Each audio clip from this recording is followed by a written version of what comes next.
மாநில உரிமைகளை மறுக்கும் ஒன்றிய அரசு, ஆட்டுதாடி ஆளுநர், பாசிச சக்திகளின் அடிமைகள் என்று எல்லா எதிரிகளையும் தினம்தோறும் தெரிக்க விடுபவர். இந்தி திணிப்பா, வக்பு வாரிய சட்டமா, தொகுதி மறுசீரமைப்பா, எந்த பிரச்சனையானாலும் முதலில் ஒலிக்கும் குரல் முத்துவேல் கருணாநிதி ஸ்டாலினுடையதுதான். திமுகவை மிரட்டி பார்க்கலாம், பணிய வைக்கலாம் நினைச்சா மக்களுடைய ஆதரவோடு அதை எதிர்கொள்கிற உறுதி திமுகவுக்கு இருக்கு. நாங்க பணிய மாட்டோம், துணிஞ்சு ஒரு கை பார்ப்போம். மண், மொழி, மானம் காத்திடும் எங்க 2000 ஆண்டு போற தொடர்ந்துடுவோம். மொழியுரிமை, மாநில சுயாட்சி, மதச்சார்பின்மை, சமூக நீதி என்று இந்தியா முழுவதும் திராவிடத்தின் திசைகளை அகலப்படுத்தியதால் தான் ஸ்டாலின் இஸ் மோர் டேஞ்சரஸ் தென் கருணாநிதி என்று கருதுகிறார்கள் எதிரிகள்.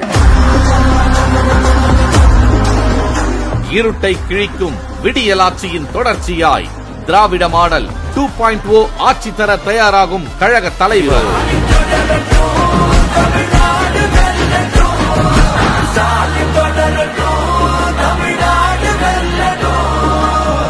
தமிழ்நாடு போராடும், தமிழ்நாடு வெல்லும்.